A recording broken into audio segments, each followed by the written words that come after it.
Votre attention s'il vous plaît. Cet élément est en français. Contactez-nous pour savoir s'il est aussi disponible en la langue de votre préférence.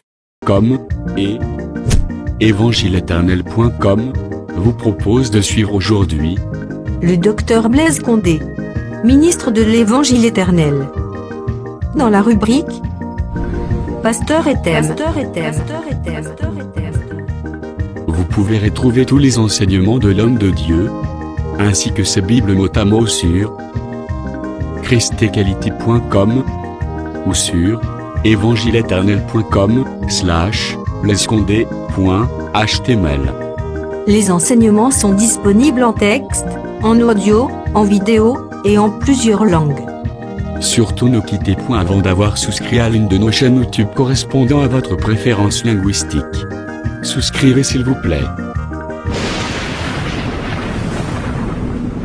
Bonne édification au nom de notre commun Seigneur et Dieu Jésus-Christ. Amen. Les serviteurs qu'Élisée envoya avec les bâtons, qui n'a pas pu ressusciter l'enfant, ces serviteurs, c'est Moïse. Et les bâtons qu'il avait à la main, c'est la loi. D'après quelles écritures? Nous prenons d'abord les livres des Jean.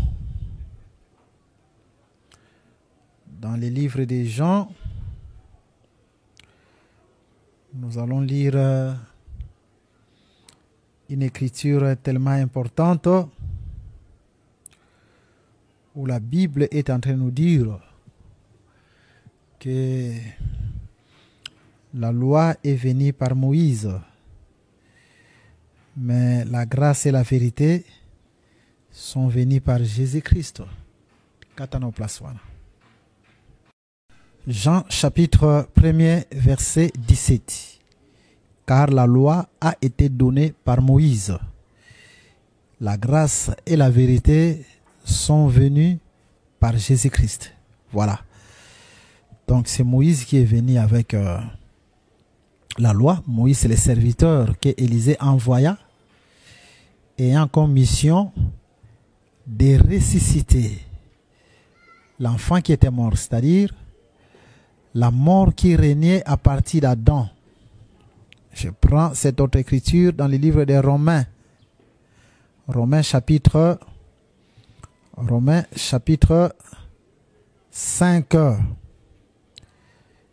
Là, nous prenons le verset 14. Il est dit ceci, et nous lisons au nom de Jésus.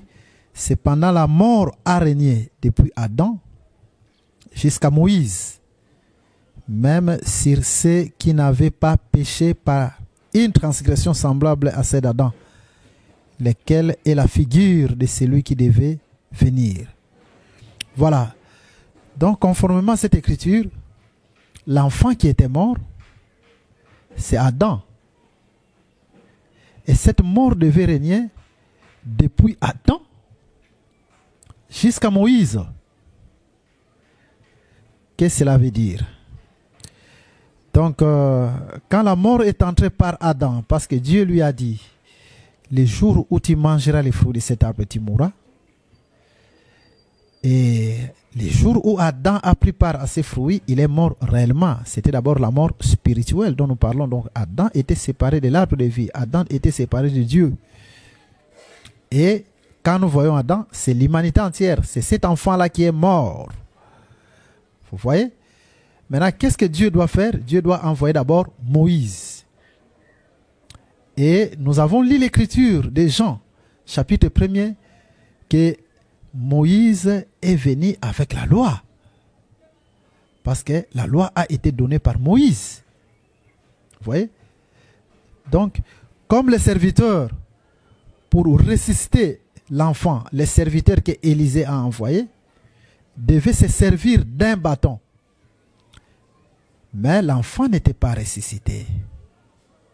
De même, la mort qui régnait depuis Adam, Dieu a envoyé Moïse et Moïse s'est servi de la loi. pour que la mort soit ôtée. La mort qui est entrée par Adam. Mais la loi n'a rien amené à la perfection. La loi n'a rien donné comme vie. Vous voyez? Et après cela maintenant, le prophète Élisée doit venir lui-même. Le prophète Élisée là qui est en train de venir, c'est Dieu qui est venu lui-même. Voilà. Maintenant, quand Dieu vient, il trouve l'enfant. La première des choses, il doit se poser à l'enfant, sur l'enfant, pardon. Mettre sa bouche sur la bouche de l'enfant, ses mains et ainsi de suite. C'est ce que la Bible nous dit. Or, l'enfant était un enfant, donc il était petit. Mais le fait que le prophète est en train de s'étendre sur lui, cela veut dire que le prophète devient comme l'enfant. Il s'identifie à l'enfant. De même, Dieu, pour sauver l'humanité, Dieu devait s'identifier à nous les hommes, à l'humanité. C'est Dieu qui a pris la forme humaine. Il s'est identifié à nous. Donc, c'est Dieu qui est venu dans un corps physique.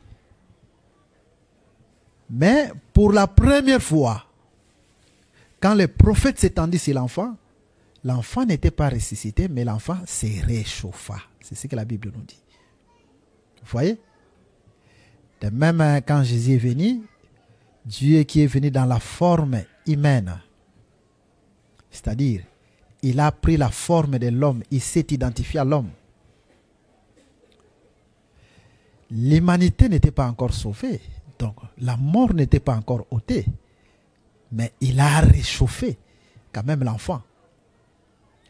Voilà pourquoi vous allez remarquer, quand Jésus était venu, même les Juifs eux-mêmes pouvaient les témoigner que jamais l'homme a parlé comme cet homme. Et Jésus a accompli de très grands miracles. Ça, c'était seulement les réchauffements. Tout ce que Jésus a fait, c'est pour réchauffer l'enfant qui était mort. Mais arrêtez, l'enfant n'était pas encore ressuscité. Malgré les grands miracles qu'il a accomplis, malgré beaucoup de choses, des résurrections qu'il a faites. C'était que pour réchauffer l'enfant qui était mort. Maintenant, remarquez, après cela, les prophètes doivent aller ça et là. Donc, d'un côté à l'autre. Et puis, il revient, il se pose de nouveau sur l'enfant. Et cette fois-ci, l'enfant est ressuscité. Et comme signe de la résurrection, l'enfant doit éternuer 7 fois. Cela prouve que Dieu a soufflé sur lui, comme nous l'avons vu avec Adam. Hein? Dieu qui a soufflé sur Adam, son souffle, et Adam devint un être vivant. Et l'enfant de même devait externuer pour manifester qu'il y a réellement un souffle. C'est de l'air, un souffle de vie qui vient d'entrer en lui. Il doit éternuer 7 fois. Et les 7 fois-là, c'est ce que nous avons appelé les 7 églises. Je pense que les 7 éternuements, on va prendre ça dans les 7 églises. Mais comprenez d'abord ce que nous sommes en train de dire. Voilà. La première fois, le fait que les prophètes se posent sur l'enfant, nous venons de l'expliquer. Cela veut dire Dieu qui s'est identifié à nous. Mais ensuite, Dieu doit quitter l'enfant. Il doit aller ça et là. Les prophètes doivent aller ça et là. Avant de se poser de nouveau sur l'enfant. Aller d'un côté à l'autre. C'est ce qui s'est fait à l'œuvre de la croix. Nous lisons les livres de Luc au chapitre 23. Écoutez ce que la Bible nous dit dans Luc chapitre 23. Et là, nous prenons le verset 46. Ici, c'est Jésus qui est en train de mourir à la croix. Jésus s'écria d'une voix forte, « Père, je remets mon esprit entre tes mains. » Et en disant ces paroles, il expira. Voilà. Ici, c'est Jésus qui est en train de remettre l'esprit entre les mains du Père. Son esprit doit aller au ciel, retourner dans la maison paternelle. Nous le voyons avec Joseph. Quand il quitte la maison de son père, il va voir ses 10 frères qui étaient les bergers. Joseph est parti avec l'habit que son frère lui avait cousu, que son père, lui avait cousu. L'habit a plusieurs couleurs. Vous voyez? Mais quand ses frères vont les livrer, ils vont prendre cet habit, les plonger dans le sang d'un bouc et les retourner à la maison du Père. De même, quand Jésus est venu de l'éternité ou du ciel, il vient sur la terre, Jésus devait être revêtu de l'habit de son Père. Et l'habit dont Jésus s'était revêtu, c'était le Saint-Esprit. Parce que l'habit de Jacob sur Joseph, ou l'habit que Joseph avait porté, que son père lui a donné bien sûr, cet habit, selon les Saintes Écritures, prouvait l'amour du Père dans son Fils. Et cette écriture se répète. Vous allez remarquer ce qui prouve l'amour de Dieu en Jésus-Christ. Allons dans la Bible, les jours où Jésus a été baptisé. Nous sommes dans le livre de Matthieu, au chapitre 3. Et écoutez ce que l'Écriture nous dit. Là, nous prenons le verset 7. Matthieu chapitre 3, le verset 7. Mais voyant venir à son baptême beaucoup de pharisiens et des sadducéens, il leur dit, race de vipères, qui vous a appris à fuir la colère à venir. Produisez donc les fruits dignes de la repentance. Et je prends maintenant le verset 11. Ok. Au verset 13 de Matthieu chapitre 3. Alors Jésus vint de la Galilée au Jourdain vers Jean pour être baptisé par lui. Mais Jean s'y opposait en disant, c'est moi qui ai besoin d'être baptisé par toi.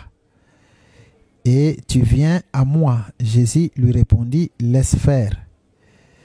Maintenant, car il est convenable que nous accomplissions ainsi tout ce qui est écrit, tout ce qui est juste.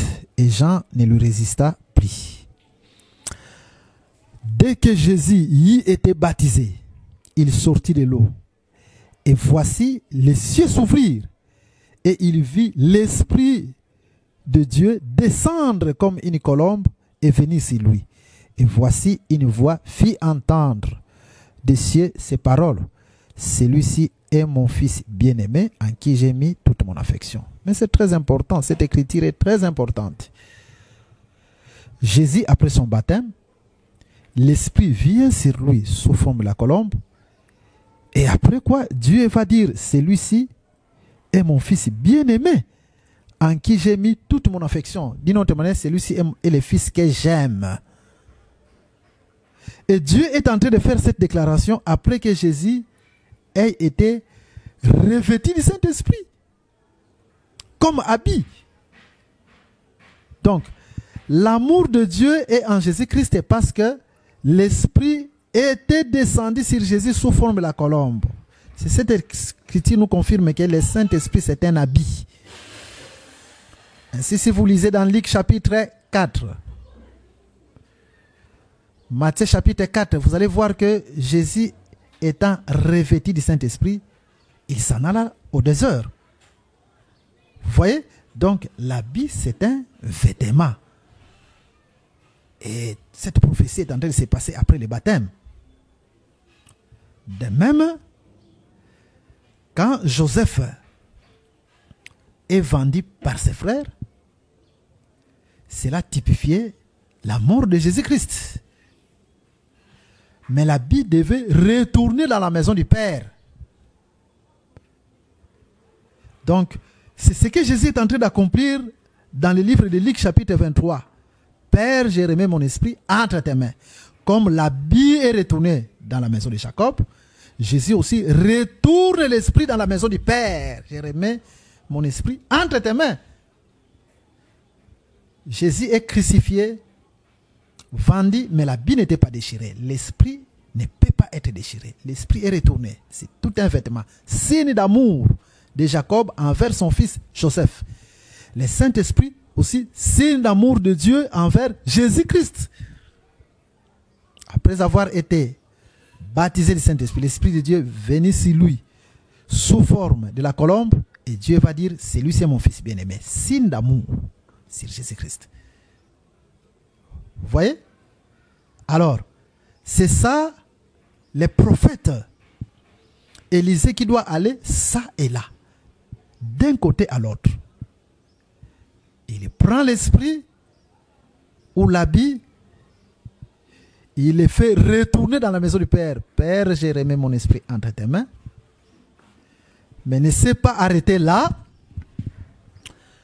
Le même esprit dont Jésus a dit, Père, j'ai remis mon esprit entre tes mains, cet esprit est allé aussi dans les séjours des morts. Donc, Dieu qui doit aller d'un côté à l'autre. C'est le prophète qui est allé d'un côté à l'autre, ça et là. L'esprit qui retourne dans la maison paternelle, mais l'esprit qui va aussi dans les séjours des morts. Vous voyez? Et là, c'est une écriture qui le confirme dans le livre de Pierre, 1 Pierre chapitre 3. Nous lisons cette écriture rapidement dans le livre d'1 Pierre au chapitre 3. Et là, nous commençons à lire à partir du 18e verset. Je m'excuse. Il est dit, Christ aussi a souffert une fois pour les péchés, lui juste pour les injustes, afin de nous amener à Dieu, ayant été mis à mort quant à la chair, voilà, mais ayant été rendu vivant quant à l'esprit, dans lequel aussi il est allé prêcher aux esprits en prison. Très important. Qui autrefois était incrédule lorsque la patience de Dieu s'est prolongée au jour de Noé. Voilà. Donc cette écriture est claire. Jésus qui remet son esprit entre les mains du Père, donc c'est les vêtements de Joseph qui retournent dans la maison paternelle. C'est même Jésus, quant à l'esprit, était dans les séjours des morts. C'est ce que la Bible nous dit. Pour aller prêcher les esprits qui étaient en prison. C'est ce que la Bible nous dit. Donc c'est le prophète qui doit aller ça et là. Et quand il va ça et là, directement, il se pose de nouveau sur l'enfant. Se poser de nouveau sur l'enfant, c'est-à-dire, il doit mourir avec l'enfant. Et quand lui, il quitte l'enfant, il ressuscite avec l'enfant. C'est ce que la Bible nous dit, que nous sommes morts avec Jésus et nous sommes ressuscités avec lui. Voilà. Donc l'écriture est claire. Il est mort avec l'enfant et il est ressuscité avec l'enfant. Maintenant, après la résurrection, l'enfant doit s'éternier 7 fois. Les 7 fois, ce sont les 7 églises. Et dans notre première intervention, nous avons dit quand Dieu se présente devant Jean pour parler de cette église, dans le livre de l'Apocalypse, Dieu est en train, Apocalypse chapitre 1er, Dieu est en train de se présenter comme étant les ressuscités. Donc, il est mort avec l'enfant et il résiste avec lui. Donc, la première fois dont il s'est posé, c'est Dieu qui s'est fait semblable aux hommes. Maintenant, il doit aller ça et là, d'un côté à l'autre. Il remet l'esprit entre les mains du Père, mais il va aussi dans les séjours des morts. Il va d'un côté à l'autre, ça et là. Et puis, il se pose sur l'enfant. Se poser sur l'enfant, donc nous sommes morts avec Jésus et nous sommes ressuscités avec lui. Parce que quand il quitte l'enfant s'éternit. Donc c'est un signe de la résurrection, c'est un signe de la vie. Nous sommes morts avec lui et nous sommes ressuscités avec lui. Maintenant, remarquez les 7 éternuements de l'enfant. Là, nous allons dans les livres d'Apocalypse au chapitre 2. Écoutez, nous allons prendre quelques éternuements de l'enfant. Apocalypse chapitre 2. Et nous commençons à partir du verset... Voilà. À partir du verset... Nous prenons d'abord le verset 7. Que celui qui a des oreilles entende ce que l'Esprit dit aux églises. Voilà. Ce que l'Esprit dit. Ce que l'Esprit dit. Ce que l'Esprit dit. Si vous voyez les 7 églises, là on nous dit ce que l'Esprit dit. Ce que l'Esprit dit. Hein? Et ce que l'Esprit dit 7 fois. C'est ça les 7 éternuements. Parce que la vie dans l'église, c'est ce que l'Esprit dit. Et non ce que l'homme dit. Parce que les 7 éternuements, c'est un signe de vie que l'enfant est ressuscité. Et dans chaque église, Dieu est en train de dire ce que l'Esprit dit. C'est ça les 7 éternuements de l'enfant. Donc pour que l'église puisse avoir la vie, ce n'est pas ce que les hommes disent. Il faut que les hommes soient effacés. Mais ce que l'Esprit dit. Ce sont les 7 éternuements pour parler de cette église. Alors, nous allons clore avec un autre verset pour entrer dans une autre chambre. Parce que nous sommes en train de vous faire voir que Dieu parle tantôt d'une manière, tantôt d'une autre. Le temple bâti à l'espace de 7 ans. Et nous sommes en train d'en parler de plusieurs manières. Et cette fois-ci, nous allons parler du pardon à 7 reprises. Là, nous prenons le livre de Luc au chapitre 17 que nous allons lire rapidement. Nous commençons à lire à partir du verset 3. Prenez garde à vous-même. Si ton frère a péché, reprends-le. Et s'il se repent, pardonne-lui.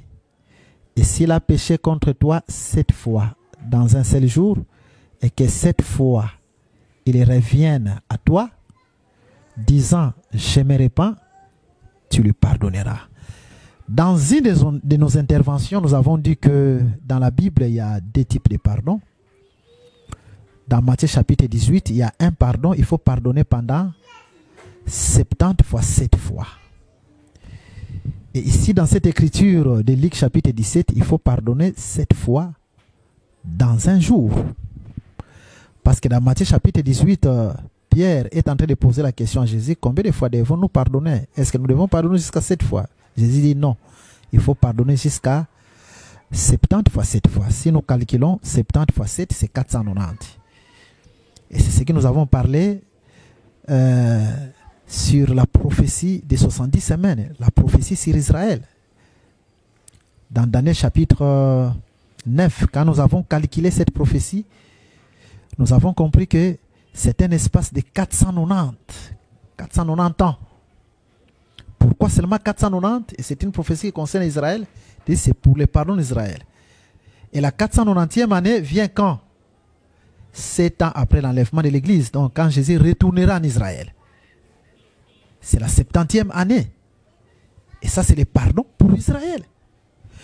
Mais quand ici la Bible nous dit qu'il faut pardonner 7 fois les jours, les pardons 7 fois, c'est les pardons dans l'Église. Donc, les temples bâtis à l'espace de 7 ans. Parce que, comme nous avons parlé, dans les temples, il y avait les pardons. On en a parlé déjà. Dieu, pour pardonner, Dieu doit entrer dans son temple. Vous voyez? Et le temple doit être bâti à l'espace de 7 ans. Pourquoi? Parce qu'il faut pardonner 7 fois. Et ces 7 fois-là, c'est les pardons pour l'Église. Et ce sont les 7 églises. C'est le temps de l'Église corps. Pardonner 7 fois. Ça ne veut pas dire que non, il faut commencer à compter. je pardonne pour la première fois, la deuxième, cette fois, je ne pardonne plus. Non, Dieu est dans la prophétie. C'est le pardon jusqu'à ce que l'Église ira à l'enlèvement, jusqu'à ce que l'Église ira à la perfection, arrivera à la perfection et il est enlevé. Et 490 fois, c'est le pardon pour Israël. On en a déjà parlé. Vous voyez? Tout ça, c'est le temple bâti à l'espace de 7 ans. C'est ça aussi, Enoch le 7e qui devait être enlevé.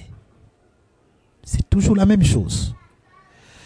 Voilà, donc aujourd'hui, nous avons fini avec les temples qui devaient être bâtis à l'espace de 7 ans par rapport à cette église. Donc, c'est le pardon qu'on doit trouver à l'église. Il faut pardonner 7 fois. Et c'est l'enfant qui devait éternuer 7 fois. L'esprit dit, l'esprit dit. C'est ça la vie de l'église et non l'homme dit. Donc dans l'église véritable, il faut que les prédicateurs soient effacés. Nous ne venons pas écouter les hommes, nous venons écouter Jésus véritable. C'est l'esprit qui doit dire et non un homme qui doit dire. Dans une église véritable. Voilà. Tout prédicateur doit être vérifié. Comme les enfants de Dieu qui étaient aberrés. Et Dieu est en train de louer leur manière. Il vérifiait tout ce que Paul était en train de prêcher par rapport à ce qui est écrit. Un prédicateur qui n'aime pas qu'il soit vérifié, c'est un faux prédicateur. Comme quand vous allez dans la doctrine de Branham, on va vous dire que non, tout ce que Dieu, Branham a dit, c'est un absolu, ne peut pas être vérifié. C'est faux. Paul a été vérifié. Et tout ministre doit être vérifié. Parce que dans la vraie église, c'est l'esprit qui doit dire. Voilà pourquoi dans une vraie église, quand il y a une divergence entre les ministres, il faut qu'il y ait des partages. Parce que l'église ne peut pas avoir des sémences. Que chaque ministre, sur les mêmes points, vient avec sa propre confession. Là, ce n'est plus l'esprit qui dit. Nous devons aller dans les partages parce que le but aussi du ministère pour que nous puissions arriver à l'unité de la foi. Savoir ce que l'esprit nous dit. Et c'est très important. L'enfant qui doit éternuer 7 fois. C'est ça de même Naaman qui devait être jeté 7 fois dans l'eau. On en a parlé, on a tout expliqué. Et c'est ce que vous devez retenir par la grâce de Dieu. Vous voyez? Et c'est ça aussi les 7 jours. Après quoi, Noé doit envoyer la colombe qui doit se poser seulement sur l'olivier et prendre la branche de l'olivier, la petite branche de l'olivier. Voilà, que Dieu vous bénisse et qu'il vous soit favorable par cet enseignement. Comme c'est lui-même qui a soufflé sur les narines d'Adam, dans les narines d'Adam, que Dieu lui-même souffle sur nous. Et que Dieu nous aide et que nous ne marchons pas seuls. Mais à chaque fois que l'Esprit nous dise quelque chose, par l'enseignement, par la prophétie, par la parole de connaissance, parce que nous croyons que Dieu parle réellement. Et si Dieu nous fait grâce, notre prochaine intervention, nous allons parler de la voix que Jean devait écouter par derrière. Et vous allez comprendre, est-ce que c'est réellement comme cela, c'est dit partout, que cette voix-là, c'était le temps du dos, le temps de la loi. Est-ce que c'est ce que la Bible nous dit? Parce que quand Moïse regarda, il a vu Dieu, le dos de Dieu. Mais quand Jean est en train de regarder, quand même c'était par derrière, il n'a pas vu le dos de Dieu, il a vu la face de Dieu. Donc ces deux écritures ne sont pas les mêmes. Dans les livres d'Apocalypse, Dieu parle d'autres choses et on va parler de tout cela. Que Dieu vous bénisse et qu'il vous soit favorable par cet enseignement. Soyez bénis sur les plans spirituels, sur les plans financiers, sur les plans matériels et que par cet enseignement, soyez guéris de toutes sortes de maladies, soyez purifiés, soyez relevés là où vous êtes faibles au nom puissant de Jésus-Christ.